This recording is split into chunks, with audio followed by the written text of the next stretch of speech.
May I come? Yes, please. Good afternoon, sir. Good afternoon, Mr. Shubham Shukla. Sir. Oh, okay. Okay. Take the chair. And Mr. Shukla, you are from Gora Bazaar. Yes, sir. Yeah, very, very great place. And Damdam Central Jail is quite famous for having some freedom fighters. Do you know this? Some freedom fighters were imprisoned. Way back, you know. So I remember Bagha Jatin was imprisoned once there in the Damdam correctional facility, but I'm not aware about the others who were imprisoned there. He's the main. Yes, sir. You know the story of Jatin? Sorry? Story of that freedom fighter? Not in detail. Bagha Jatin. Not in details. He is number one. Man. Yes, sir. You is staying in Kanchenjunga apartment. Yes, sir. What is the height of Kanchenjunga? How do you place Kanchenjunga among the top peaks of Himalayas? So it is the second highest peak of Himalaya in India. If we are to exclude K2, which is the highest peak of Himalaya but currently is in POK, then it would become the highest peak in India. Okay. And what about Himalayan peak? Everest? The Everest is the highest, but it's in Nepal. Then? And then, if I'm not wrong, K2. And then Kanchenjunga. Okay. Have you watched Kanchenjunga anytime? Sir, if you're talking about my apartment, I watched it every time that I get in. Otherwise, the mountain, I have never watched it per se. Mountain, but you have not gone to Darjeeling? No, you sir. have not gone to North Bengal? From North Bengal to stay anywhere you can watch? No, sir, I haven't. Every day, huh? I haven't been to, but Achha, I would actually love. after that, you know, Calcutta, you have been placed only in Calcutta, not toward West Bengal. So you have been busy with your studies, is it? Yes, sir. And what is your father? What is he doing? So he is currently serving as a DGM in Bridge and Roof Company India Limited. Which company? Bridge and Roof Company India Okay, Limited. it's a Government of India company. Yeah, it's the Government of India. So he must undertaking. be one of the managing director because the salary wise you have No, sir. He is currently at the post of DGM, sir. DGM. Okay, it's quite a high post. Yes, sir. So Bridge and Roof. So it is a good working company or it is downsized? It is a good company, sir. The company was facing some problems in a couple of years back, but then now the company is probably back to its feet now. Very good. Father must have done a lot of job. Now you belong to Balia, your father belongs to Balia. Yes, sir. Can you name a freedom fighter from Balia and has also this West Bengal connection? Sir Mangal Pandey. What is his story? So he was the first, he was what people call it as the spark plug of the 1857 mutiny. He was the first person to be hanged on refusing to fire. But do you support, because had he not done that, the freedom struggle would have been more scientific because it was planned later Yes, sir. in time. So do you feel that he has done a correct job? He came out and revolted. So he was a man of principles, and anyone who holds his principles, sir, is always does a correct job, sir. Plus the British motive of introducing the Enfield rifle with the supposedly the cartridges which was laced with beef and pork meat, it was to humiliate Indians. So, But he was communicated that the revolt will start after some time. He was very much in this through the spy network of the freedom fighters. He was communicated it has to be started after 2-3 months. But then he started this. So why did he start? Pre-start any strategy, any war. If you start, yes, it sir. is bound to fail. But then, sir, probably, I'm not really sure about the backdrop of the event, but probably he might have realized that enough is enough, and it is desperation that drives a good man to. No, actually, the first answer you had given. Yes, sir. That religious thing with the rifle. Yes, sir. That he could not tolerate. Okay. Oh. Thank you, sir. So that was, Then next is your Buxar. Your mother comes from Buxar. Yes, sir. So, what do you feel this in Plassey battle was the crux of losing independence, or it was Buxar? So the Battle of Plassey started off things, and Battle of Buxar actually ended it. Yes. But then in a history, what you read? Yes, sir. the Battle of Buxar as the pioneer. No, Plassey is the As the pioneer, yes, sir. Which year, Buxar? Buxar was in 1764, And Plassey? 1757. What is the cause of defeat of Indians in Plassey? Strategic. So the Nawab of Bengal was backstabbed by his own general, Mir Jafar. No, actually, strategic thing I am asking that everybody knows. Strategic is, it rained and, then the elephants the Nawab had, but the Englishman had guns. Yeah, the advanced weaponry of the English, sir. And thirdly, the Nawab ran away Yes, sir. from the battlefield. So this was strategic. Thank you for pointing that out, sir. But in case of Buxar, Again, sir, the who was the person? weapons part would be, and then From Indian side, who was the person? so there were three tripartite Indian alliance of the Shah Alam, the Mughal emperor, and Mir Qasim, the Nawab of Bengal, and Shujat-Daulah, the Nawab of Awadh. And a major reason why the Indians lost was the internal animosity between the Nawab of Awadh and the Mughal emperor. It was a real defeat, actually. Yes, sir. Okay. And Mr. Shukla, So now if you compare, now we have a war with China. So, can you tell me where does India lack and what is the plus point of India? So the biggest point where India lacks a bit is the altitude. So China occupies the higher grounds at some places where it has a advantage with reference to weaponry and systems. So this is a major. Second major thing would be the creation of infrastructure, especially around the border areas by China. India has started this as well, but then China is in an advanced level, sir. These are the two major reasons, sir. Otherwise, I feel, and yes, the large size of the weaponry and the army and the advanced weapons that China has vis-a-vis the Indian system, sir. But on a positive aspect, I'd say that there are doubts on China's resilience on sustaining a protracted war. And at the same time, sir, India has very well managed to hold back Chinese aggression since 1962, and today Even during 1962. Yes, sir. We managed a very strong resistance, and the Indian army of today is not the same as the army of 1962. So, on a prime facie front, sir, we might lack in numbers and the military strength, but then often it is not about the size of the lion in the fight, but the size of the fight in the lion. So, Not that is only what I this, feel. the local citizen, the local people are very much Pro-India, sir. pro India, Yes, sir. and that was not so earlier. Yes, sir. And you cannot win a war like if he is in Ukraine and Russia. Yes, sir. And thirdmost, in 62 also they have come down. So coming down is not easy because there you have many peaks Yes, sir. down the line. Yes, sir. So there the India they may advance a little, Yes, sir. but that is not all. And India is also occupying peaks equally, maybe one or two different. Regions. Yes, sir. So that is, but then ultimately, so how do you feel that India should be negotiating with China from a soft point of view or should be a strong point of view? So I'm of the view that India must increase its internal resilience, its internal strength.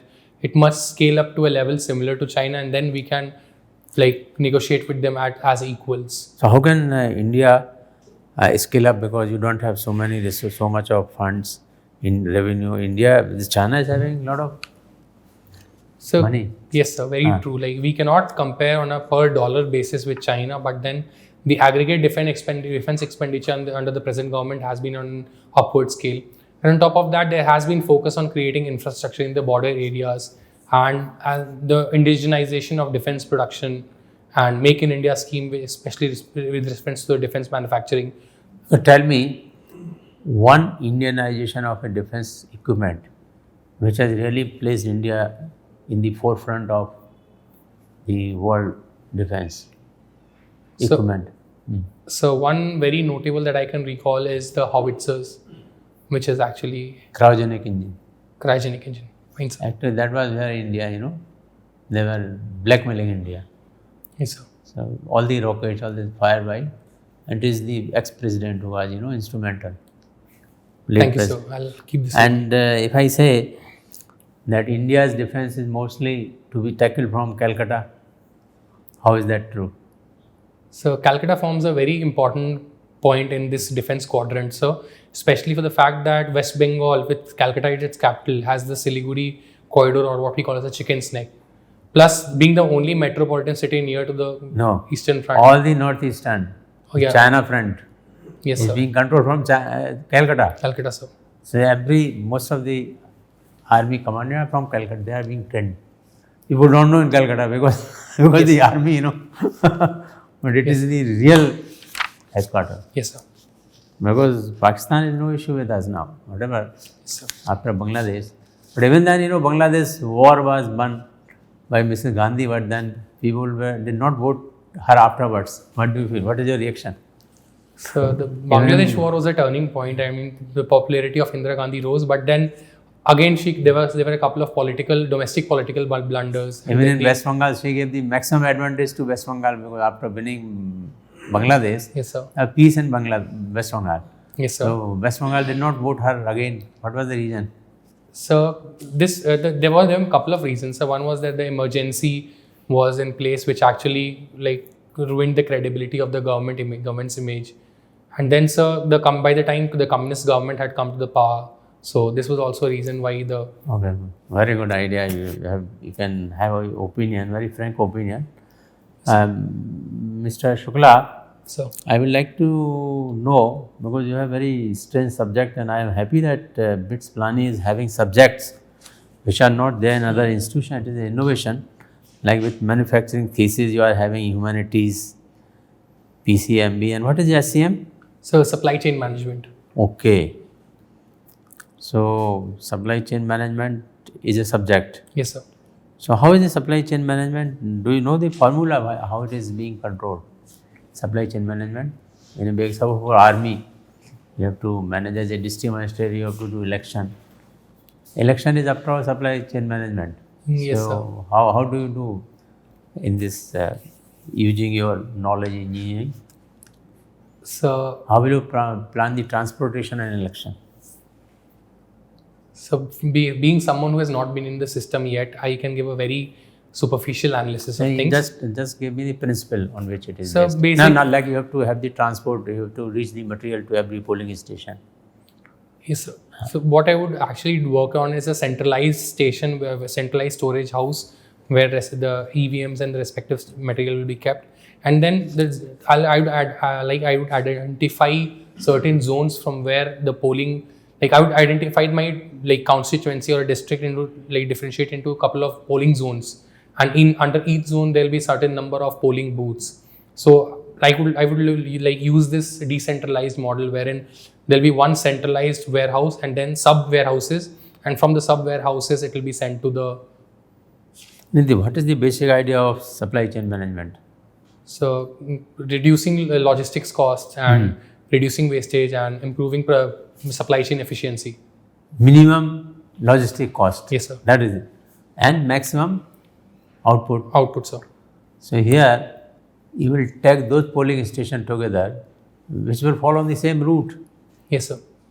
The mathematical formula. You will use that here. Okay, And I found the new district magistrate who are actually trained in engineering, they have done a fantastic job, which was not earlier. They saved a lot of money Okay, sir. because of using this formula. You understand? Yes, sir. Because you have to have polling party going into the same direction, coming back into the same direction, and then the least movement of a transport. Yes, So sir. you have to, that is what, you can use your knowledge. I'll read about it, sir. Acha, what is this application of 5S for workplace? So 5S are a group of 5 Japanese words which indicate a series of action that aim at workplace performance improvement. And in addition to this, they also help in discovering any hidden costs or benefit that can be derived. So the 5 S's 5K I heard of this. Sorry, sir? 5K I had heard in Japan. Na?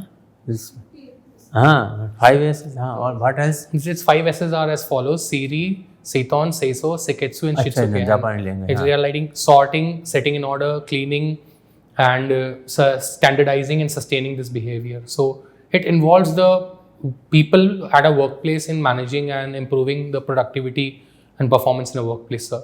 So the research paper that I published in was actually on a case study basis, and I did it in one of the rooms in BITS Pilani, a boiler room in BITS Pilani, and then the paper was a research product of that, sir. Oh, on what? Why boiler? A boiler room, sir. Boiler room was a dedicated room wherein the car manufacturing teams of our campuses had their factory workshops, sir. So those were called the boiler rooms, sir. Achha, okay. And so this was implemented in those boiler rooms, and the results were actually compiled, and I presented this paper. So it was implemented? It was implemented, sir. Yes, sir. But you are lacking in one thing. Well, you have this, your research on the overall and industry. So what is the point lacking in this which Japanese are using? Which is one point. Which is not required here in boiler. But when you are having an automobile industry, Yes, sir. then storage is very important. Yes, sir. And what is Japanese principle? So like minimizing the inventory cost. Yes. Which is not possible in India. Very much too, sir.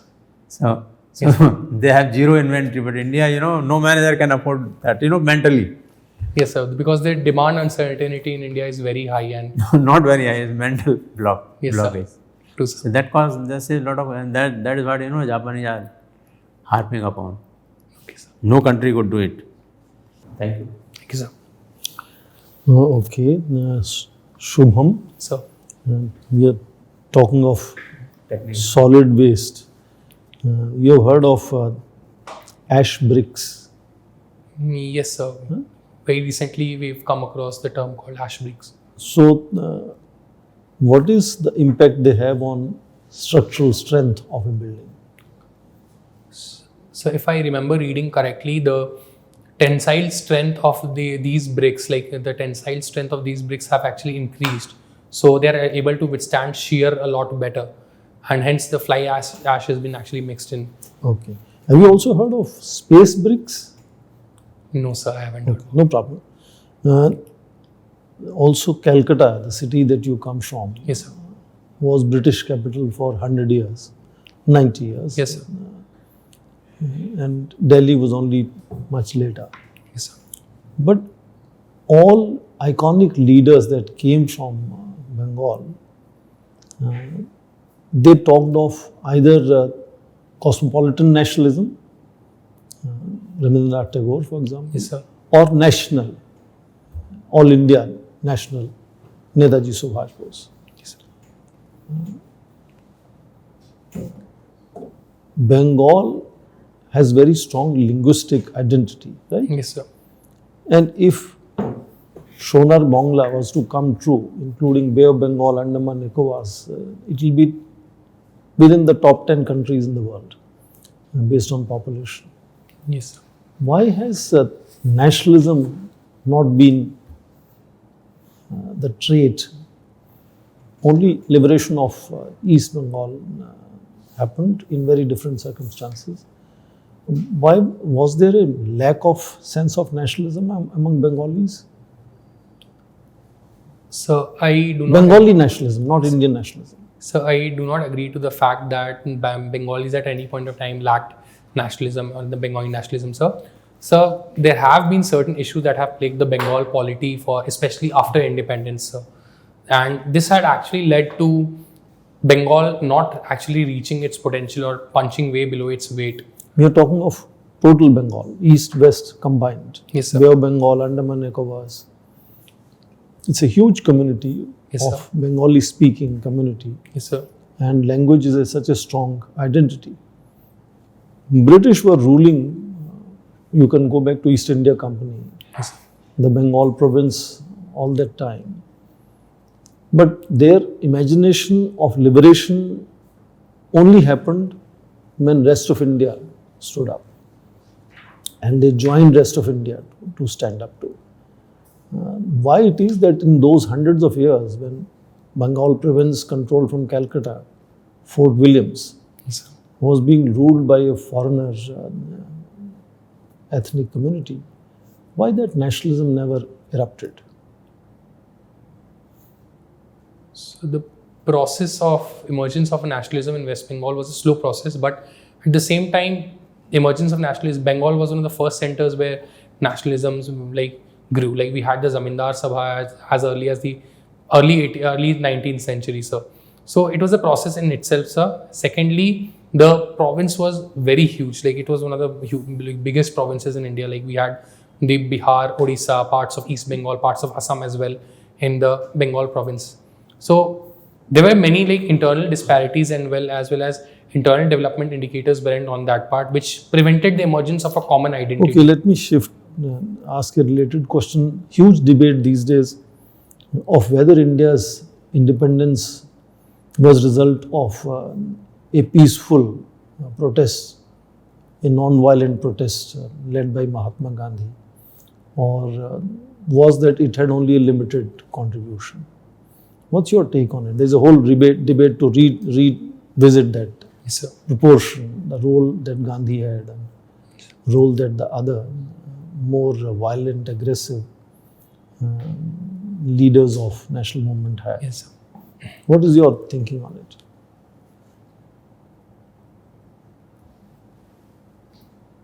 So, these are opinionated questions. I mean, I'm asking your opinion on these issues. So, in my opinion, sir, the freedom struggle or India winning freedom from British cannot be called as an effort or an effect of one man's journey. I'll agree that Mahatma Gandhi probably had one of the most critical roles to play in guiding and shaping the Indian national movement and the values of the movement as well.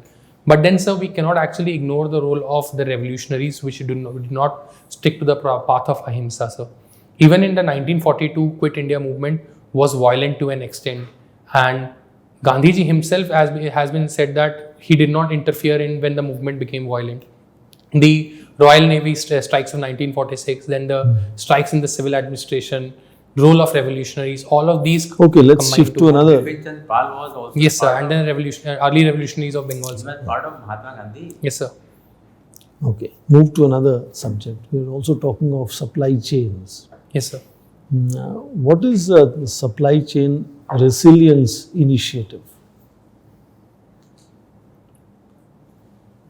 So I remember reading about the initiative, but I am not sure about the exact factual details of it. Okay, I heard your interest in Japan. Yes, sir. Japan has initiated this, Yes, sir. bringing India, Australia along with. Anyway, I thought Japan and your focus on supply chains will. I remember the three countries like coming together, but Okay, let me ask you debate on supply chain itself. yes, sir. Experts are saying that mention of chain evokes the sense of colonial times. Supply chains existed. Indigo farming versus Manchester, a small town becoming a global industrial center. Yes, sir. So they are contesting whether production chains, value chain should be called chain. Some of them recommend it should be called network, or some of them say it should be called system. So between calling this reality of all countries being connected in production and consumption and distribution, what will be your choice? Chain, network, or system, and why? So if we go by the academic definition of the things, sir, I would stick with supply chain being used, because the principles and all driving this interconnectedness is based on supply chain management and supply chain analysis. However, given the current realities and the colonial perspective that is being talked about, supply chain networking or supply chain webs would be a better indication, because it's not linear. Your optional is PSIR. Yes, sir. Are you interested more in PS or IR? So IR, sir. IR. You're not meaning current affairs. Sorry, sir. You're not meaning current affairs. IR is not just current affairs. So it would be a combination of things like. Okay. What is defensive realism? So the school of defensive realism talks about a country wherein a global system wherein Defensive realism. yes, sir, wherein the countries are actually protecting its national interest, but not in an offensive sense of things as what we call. Any name, who's the proponent of defensive realism? Because you're not explaining it right. Do you remember who's the proponent of defensive realism? I remember reading about it, but I cannot recall the name, sir. Okay, so when you say international relations, What is the difference between international relations when it is written with uppercase IR and lowercase IR? I'm not sure. I and R. Yes, sir. You make the uppercase and lowercase, the meaning changes. I'm sorry, sir. I'm not aware. Okay, that's why when you say international relations, it's not current affairs, because you perhaps thought I'll ask you about Bangladesh-India relations. I was expecting that, sir. So tell me, which is not, last question from me, which specific area you want me to ask you? So the current affairs part of IR. Current affairs part of it. Then tell me, what is the full form of BIMSTEC and why is it relevant? Was it in news recently, and why was it in news recently? So BIMSTEC stands for Bay of Bengal Initiative for Multi-Sectoral Technical and Economic That's a Cooperation. good current affairs preparation. Yes. And like it's a grouping of countries primarily surrounding the Bay of Bengal regions, and a couple of countries hinterland to it. And it's of very important relevance nowadays because of an upcoming summit. Recently, a group level discussion happened on the BIMSTEC. Upcoming Yes, sir, a summit. Sorry, sir. Like a summit on like a BIMSTEC summit happened, and there's another one in pipeline in the month of September or October 2022. So, this is an important focus that. How are you, Shubham? I'm doing good. Thank you for asking. Where are you staying in Delhi? Ma'am, Old Rajendra Nagar. Old Rajendra Nagar. Okay. When is your interview date? Ma'am, 18th May. 18th May, right? You have sufficient time. But you stayed East Champaran district. Yes. Can you tell me the historic relevance of Champaran? Ma'am, Champaran was a major agrarian town for a long period of time, and it was also the site of the famous Champaran Satyagraha conducted by Gandhiji. So, this is the historic relevance of the place. What was the outcome of Champaran Satyagraha? Ma'am, the Champaran Satyagraha ultimately led to the immediate outcome of the Champaran Satyagraha was the relief for the indigo farmers. The Tin-Khatia system was gradually abolished from the region, and by end of 1919, the entire system of indigo farming got uprooted from the Mithilanchal area. Right. Okay. You have written plogging as an extracurricular activity. Yes, ma'am. So, where is these ploggings are happening? Ma'am, on a personal level, if you're asking that, I did this plogging activity with the student council members at BITS Pilani and with my few friends in Kolkata. I haven't done this activity post the COVID scenario because of restrictions on going outdoors. But this activity was conducted, and even in India, if you say Pune is a major hotspot of plogging.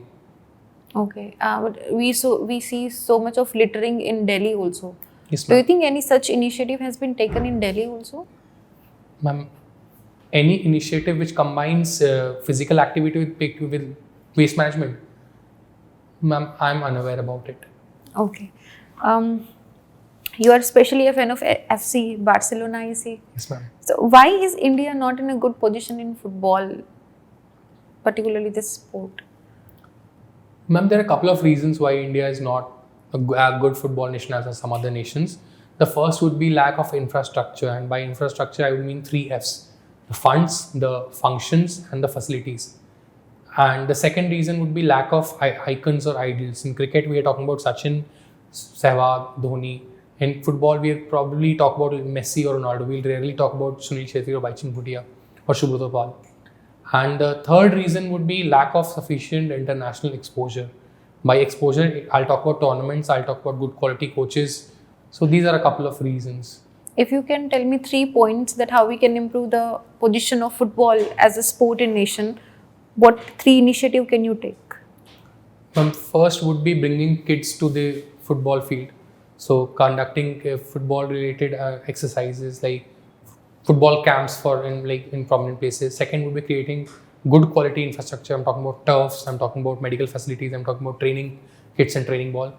And the third reason and the third step would be having frequent tournaments on various scales, from the school level or an area level to a greater level. Like Kolkata has a very vibrant football culture because almost every hamlet has some sort of football tournament once every 6 months or 7 months. So this is something that can be scaled up in other parts of the country. In Kolkata, there is a very beautiful football stadium also. Yes, ma'am. What is its name? Ma'am, Yuva Bharti Kridangan. Okay, right. You also talked about the supply chain management. Yes, Have ma'am. you heard of Weber's industrial model? No, ma'am. Have you heard of how the transportation plays a very important role into fixing the prices? Yes, ma'am. I remember going through a formula which factors in there's a mathematical formula which factored in the about the transportation costs in determining the economic order quantity and thus determining the price level. But I'm unable to recall the specific details. Okay, no issues. Why do you want to be an IS officer? Ma'am, I want to be an IAS officer because I feel I have the potential, I have the talents, and I have had relevant leadership positions in my school and my college days, which would make me someone who's actually a good worker at the ground level, someone who can empathize with the people, and someone to whom if the people come, they'll be assured that we won't be going home empty-handed, or we will be going back home with an expectation or result. So this is why I want to be an IAS. So, do you think being an IS officer will make you happy? Is your happiness related with the civil servant? Ma'am, I feel that I'm someone who is happy working on the ground level, talking to people, like trying to help people in some way or the other. So yes, being an IAS officer would definitely make me more happy. But in general, I'm happy. Like even at my present state, I'm happy. Okay, I have a last question for you. Yes, Let's take a situational question. Imagine you have a subordinate and he is very loyal, he is very good, he has his way through the people. He is making your professional life very easy. You can rely on him. He is ready with all the data, all the figures, all the planning you require. But you have heard this news and it is in your gut feeling also that he is becoming a corrupt person. So what would you do? Would you just warn him and let him go, or would you suspend him? What actions would you take? But remember, he is a very, very important asset to you. ma'am, the role of human capital, especially in bureaucracy, is unparalleled. But at the same time, a good human capital cannot be justified of like doing any activity which is against the rules of the service. Under such a circumstances, the first thing I would do is I would actually create a committee that would actually investigate any claims or any reports as such. If any official reports have been filed, a committee and the office level would be created which would actually investigate. Till the time something like that is not, I would actually send him on a leave. Once the result of the committee is out, I would actually figure out the next course of action. If he is guilty of it, I'll actually make a proper complaint as per as the rules of the organization. If not, I'll actually ask him to continue and be mindful that sometimes we can step into the gray areas very unknowingly. So this would serve as a warning for him as well as for the others. So this would be my course of action. Okay, great. Thank you. Thank you, ma'am. Shubham, you come from Raxol. Yes. So if we see India after independence and the present India, Raxol and Nepal, there's a lot of movement of people Yes, ma'am. moving. So what is the reason that people from Raxol moving to Nepal? And they're even settling. It's not even movement going in the morning and coming back in the evening. Lots of people have been settled there. Yes, ma'am. Ma'am, the biggest reason is a cultural history that predates the independence era.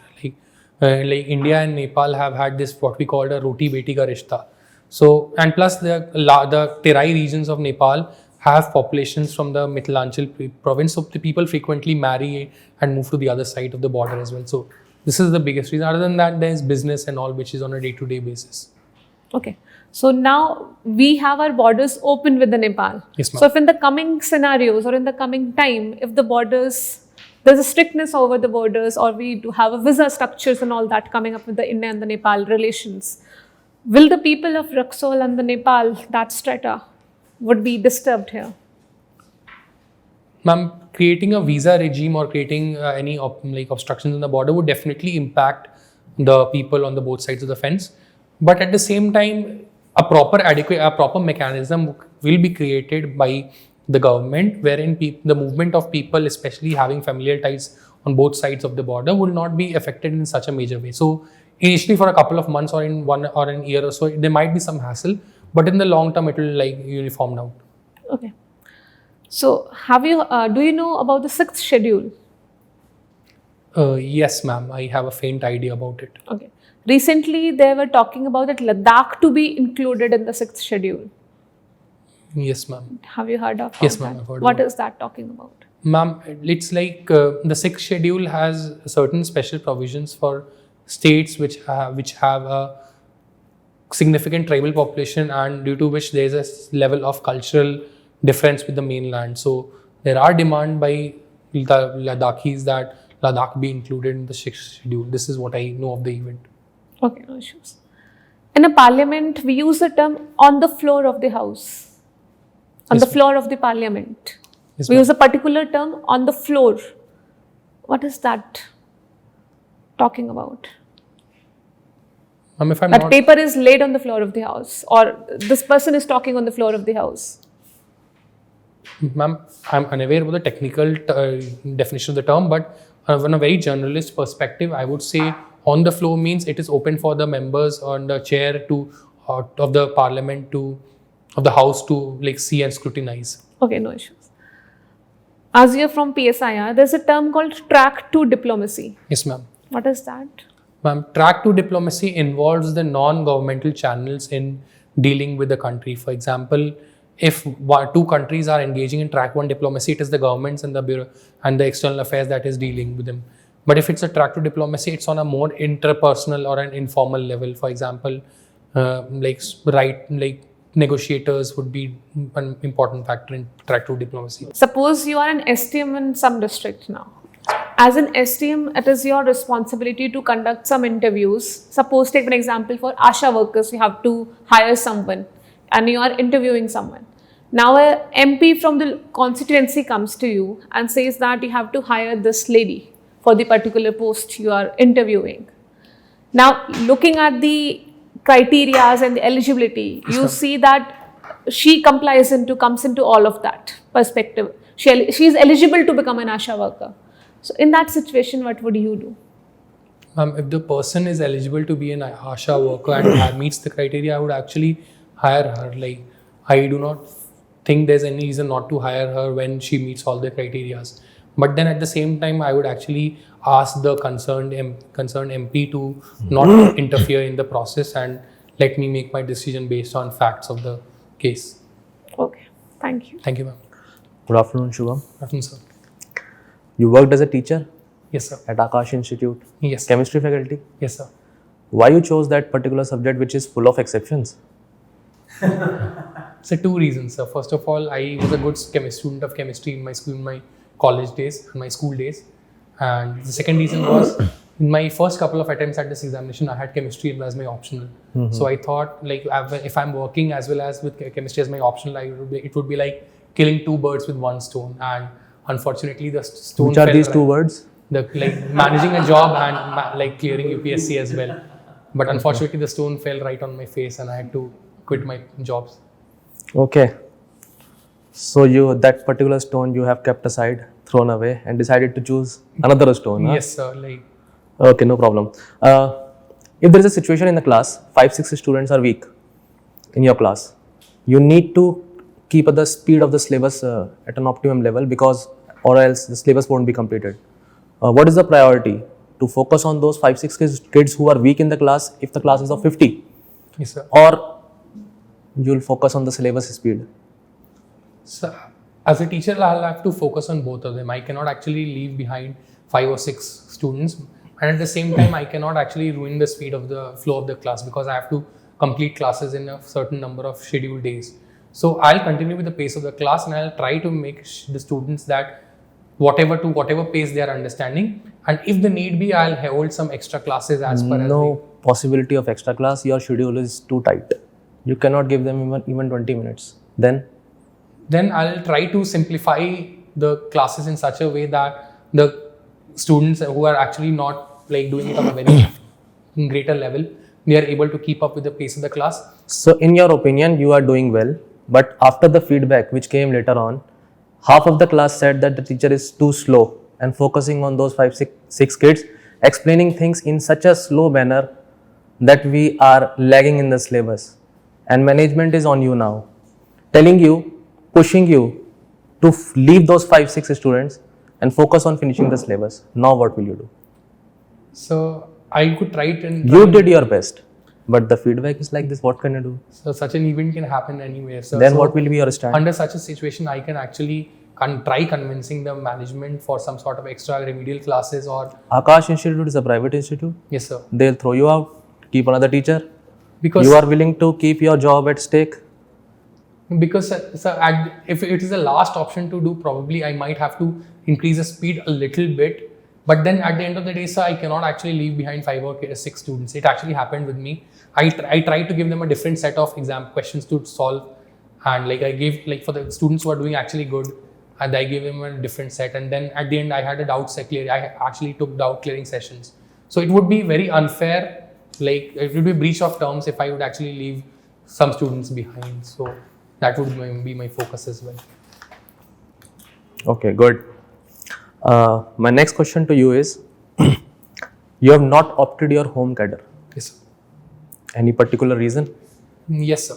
So I have lived in Kolkata for almost 19 to 20 years of my life, and when becoming an IAS, becoming a good IAS, I need to understand the perspectives and the issues of other parts of the country as well.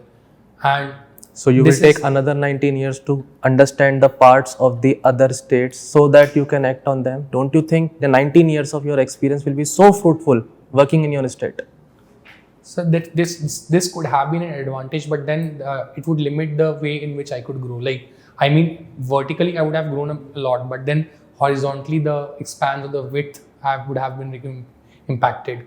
So this is why I actually chose that, having spent most of my time in Kolkata. See, someone from the other background, other language background, Yes, sir. won't be able to understand Bengal much better than you. Don't you think it will be, you could have done much better in your state, knowing the language also? So definitely I believe that I could have done a lot better in Kolkata. But then, sir, life is often about pushing ourselves out of the comfort zone. So, and this happens, many good OS officers have, and officers of the All India services have gone to other states and started from scratch. So one word is diversity in your field. Diversity, yes. That is the reason. Yes. Okay, no problem. With respect to the international relations, recently we have seen FATF has again put Pakistan in the grey list. Yes, sir. Don't you think there should be some kind of a provision if a country is continuously in the grey list, that should be automatically shifted to the blacklist? Since 2018, Pakistan is in grey list. Yes, sir. Again in the grey list. Why not to put it in a blacklist if continuously the country is in grey list? So this is a provision that can be included, but then we also need to analyze the extra sanctions that the blacklist brings over the grey list. So we can actually have a two-tiered blacklist, wherein one would be the ones who are directly put into blacklist and the others who have been demoted from the grey list, wherein the demotees could have a lesser level of sanctions in the blacklist. So this could actually... Do you think any international lobbying is going on in supporting Pakistan that it should not be shifted to the blacklist? What is your opinion in this? So I have a very limited knowledge of this, sir. But then, given the historical facts that Pakistan at some point or the other has always been backed by a foreign power, there is a very likely reality. Okay, one point here. My next question is with respect to your plogging activity. Yes, sir. If you come across used diapers, do you pick those diapers as well No, in the plogging activity? No, sir. And any reason? Sir, Because that is also a litter? Yes, sir. First of all, sir, diapers come under the category of the biomedical waste, and also plogging, we usually deal with plastics and litter related waste. So, and second thing, sir, we usually conduct plogging with very basic equipments like a T-bar and a mask and a plastic glove. So I'm not really sure what is the level of safety equipment that I need to handle. So, but we do inform the people that certain stuff is there which needs to be handled by experts or concerned people. Okay, good. My last question. 2 days before, your Barcelona club has some achievement. Are you aware? Yes, sir, I am aware. What is the achievement? 2 days back, in the Women's Champions League final, Barcelona beat Wolfsburg 5-1, and there was a record attendance of 91,600. Which team it defeated? Wolfsburg SV. Or Madrid? No, sir, it was Wolfsburg Sure? SV. Yes, sir, 200% Okay. sure. I watched that match, sir. Okay, good. Yes, sir.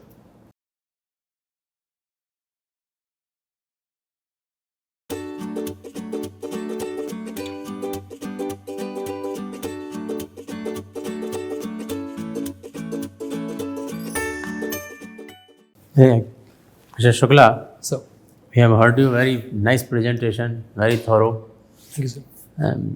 and very nicely done. But have a haircut before going. Yes, all sir. those things you will, and have this flap coat inside. Huh? Yes, sir. So that all. And about Kanchenjunga, you should just say what is the height in the Himalaya region. Don't go in India and Nepal. I only ask this height of Okay, sir. second height. And about the application of SCM technology in administration, little more you can study. People on the other side of the table will be at least twice your age. Yes, sir. The moment you're not being yourself, they can find it. Worst case, if you're bluffing something, you're trying to give an answer to please them, don't try that. Give answers that are genuine. Give answers that represent you. It's a personality test, it's not a memory test. Yes, sir. So if you don't know about track 2, no problem. It's how you handle it. How you handle situation where you are being asked something that you have no clue of. Just say, I haven't read it. Say it with a smile. For example, track 2. It's not track 2. There's a track 1.5. There's a track 2, track 3, track 4, track 5. That's why when you said international relations, I said, are you really wanting international relations? I'm sure you've studied these things. Also, whenever a Bengali candidate comes, history begins with Mir Qasim. Please, go back thoda. Look into the Paul dynasty, which is where first the imagination of Bengal nation emerges. Yes. How, with the Mughal Empire coming up in the north, what is the equation between Paul dynasty and the Mughal Empire? And then Suraj-ud-Dawla comes, Mir Qasim comes. How the sense of nationalism, which was there at some stage, had over time been pushed to the margins and periphery. And that is why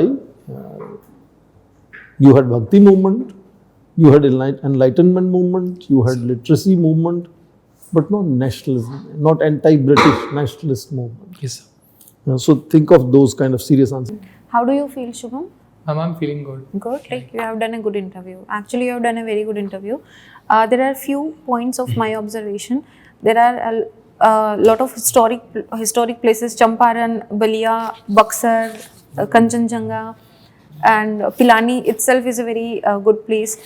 So be thorough with all these locations and what are their historic relevance, what is the present scenario there. One thing of my observation is, when the question is asked, try to be as concise as possible. If you can finish your answer in 2 lines or 3 lines, do not stretch it. The more you stretch, the more points you are giving to the board member, that they will dig into that and they will just take the whole flow of interview to somewhere else. So you can control where you want to take your interview. So be very concise, and if you are using a word in your answer, be thorough that you should know what the next question can come up on that, right? Your answer on why you want to be an Ies officer and the situational question also was very well tackled. Most of the answers were very well balanced, articulated. You have a very good knowledge, content base is very good, and your communication skills are also at par. And as sir said, just 1-2 points, and I think like you're going to score very, very good marks in your interview. Just be the best of you, the rest would be fine. All the very best. I think I was happy with the interview. Just I'll say, brush up your PSIR once. Yes, ma'am. It's not only the IR, the PS part also you have to. Might be the other panel list is from PSIR. So might be questions, you say international relations, might be another question from the the theoretical part comes upon. So just brush up that. Fine, sir. So Shubham, you have done well. Most of the answers are very good. The most important point is when I asked you regarding the student situation, when I gave you the situation, you managed to get out of it, which was good part. But good comprehensive answer is required. Why not to select West Bengal cadre? Have a prepared answer, good answer. Fine, sir. I do. Then when you talked about chicken neck corridor in your answer, your interview could have gone in another direction. Ensure if you are using such words as ma'am mentioned, please be prepared. Yes, sir. You mentioned in one of your answers regarding the increase in the arms expenditure. And recently parliamentary panel has said that we are already doing good expenditure on imports of the arms. So there you are contradictory in your statement. Okay. I wanted to ask you this question, but then I realized to give you in the feedback. Okay? Okay, sir.